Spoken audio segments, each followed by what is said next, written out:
मेरे अत्यंत प्यारे मित्रों, नमस्कार। आज हम बात करेंगे लैंगिक समानता का मनमाना मतलब। पिछला महीना कुछ ऐसे प्रश्नों को छोड़ गया जिस पर शायद ही समुचित ध्यान दिया गया हो। दो महत्वपूर्ण खबरें समाचार पत्र में छपी, पर पूर्वाग्रहों से ग्रसित समाज का ध्यान उन पर नहीं गया, क्योंकि ये खबरें सनसनी नहीं फैलाती थी। पहली खबर उच्चतम न्यायालय के उस फैसले से जुड़ी है जिनमें लिव इन रिलेशन में रहने वाली युवती ने अपने साथी पर दुष्कर्म का आरोप लगाया था। इस मामले में झारखंड उच्च न्यायालय ने युवक को सजा दी। उच्चतम न्यायालय ने फैसले को पलटते हुए कहा कि महिला का आरोप है उसका यौन शोषण हुआ, लेकिन तथ्यों को देखकर यह कहा जा सकता है कि कोई भी महिला चाकू की नोक पर यौन शोषण होने के बाद आरोपित को प्रेम पत्र नहीं लिखेगी और न ही उसके साथ 4 साल तक लिव इन में रहेगी। दूसरी खबर दिल्ली की विभिन्न अदालतों में ऐसे 9 मामलों के सामने आने से संबंधित थी जिनमें पीड़िताओं ने दुष्कर्म के साथ अन्य अत्याचारों का हवाला देकर मुकदमा दर्ज कराया, लेकिन जब अदालत में बयान दर्ज कराने की बारी आई तो उनकी ओर से कहा गया कि उन्होंने गुस्से में मुकदमा दर्ज कराया था। अदालत ने ऐसे मामलों को गंभीरता से लेने की बात कही। इस तरह के मामले तेज़ी से बढ़ रहे हैं क्योंकि हमारे यहाँ लैंगिक समानता का सीधा सा मतलब है महिलाओं को बराबरी का हक। इस अधूरे अर्थ को स्थापित करने की कोशिश में पुरुषों के सिर्फ अधिकार ही नहीं पीछे छूट रहे, हम उनके प्रति इतने निष्ठुर होते जा रहे हैं कि हर एक नकारात्मकता के लिए सिर्फ उन्हें ही जिम्मेदार मानते हैं। उनके ऊपर शोषक होने का आरोप मढ़ देते हैं। यह भी बड़े धर्म और लिंग के आधार पर ना हो किसी से भेदभाव। लैंगिक समानता का अर्थ सिर्फ स्त्री के अधिकारों की बात नहीं, यह तो वह अवस्था है जब सभी मनुष्य अपने जैविक अंतर के बावजूद सभी अवसरों के लिए आसान और समान पहुंच प्राप्त कर सके।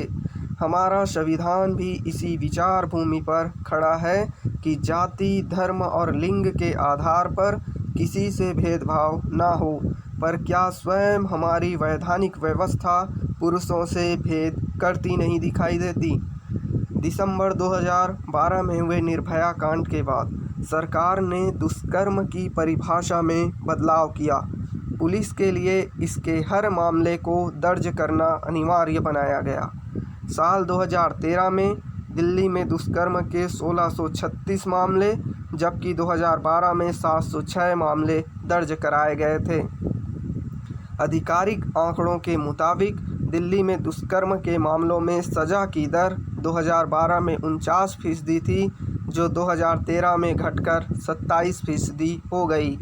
अदालतों में दर्ज दुष्कर्म के प्रतिशत मामलों में न्यायालय ने पाया कि संबंध सहमति से स्थापित किए गए थे।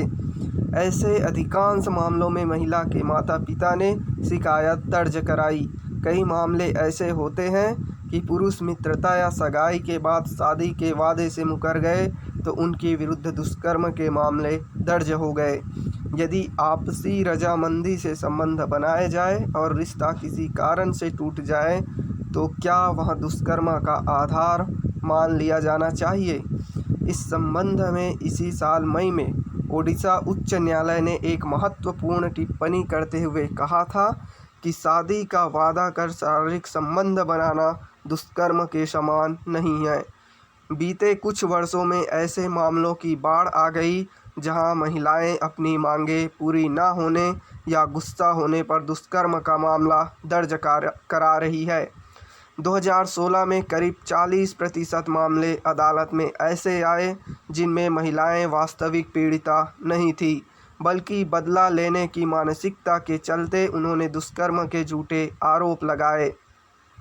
दुष्कर्म के एक छोटे मामले में दिल्ली की एक अदालत ने कहा था कि अब समय आ गया है कि दुष्कर्म के झूठे आरोपों का सामना कर रहे पुरुषों की सुरक्षा और उनकी प्रतिष्ठा बहाल किए जाने के लिए कानून बनाया जाए, क्योंकि हर कोई सिर्फ महिलाओं का सम्मान बचाने के लिए संघर्ष कर रहा है। न्यायालय ने इस बात पर गंभीर चिंता जाहिर की थी कि कोई भी पुरुष के सम्मान और गरिमा की बात नहीं करता और हर कोई महिलाओं के सम्मान और गरिमा के लिए संघर्ष कर रहा है। इनमें संदेह नहीं कि महिलाओं की सुरक्षा के लिए तमाम कानून बने हैं। इसका कोई भी महिला दुरुपयोग कर सकती है, लेकिन ऐसी महिलाओं से पुरुषों के बचाव के लिए कानून कहाँ हैं? शायद अब समय आ गया कि ऐसे मामलों के भुक्तभोगी पुरुषों के बचाव के लिए भी कानून बनाए जाए। उक्त सुझाव कागजों में दबकर रह गया, लेकिन यदि आने वाला समय पुरुषों के प्रति यूं ही पूर्वाग्रहों से ग्रस्त रहा तो समाज का संतुलित विकास संभव ही नहीं हो पाएगा। हमें यह समझना होगा कि शारीरिक भेद के आधार पर भावनाओं का बंटवारा किसी भी दृष्टि से उचित नहीं, इसकी अनदेखी नहीं की जानी चाहिए। स्त्रियों में भी पुरुषों की ही भांति क्रोध, ईर्ष्या, द्वेष, प्रेम और घृणा जैसी भावनाएं प्रवाहित होती है। ऐसे में हर मामले में केवल पुरुष को ही शोषक मानने की प्रवृत्ति कहाँ तक उचित है? क्या यह सोच मानव अधिकारों के विरुद्ध नहीं है? हमारी यही मानसिकता समाज को दो भागों में बांट रही है। कथित महिलावादी समूहों ने पुरुषों को शोषक सिद्ध करने का कोई प्रयास नहीं छोड़ा, परंतु एक पक्षीय सोच घातक है, क्योंकि अपमान शारीरिक भेद नहीं देखता।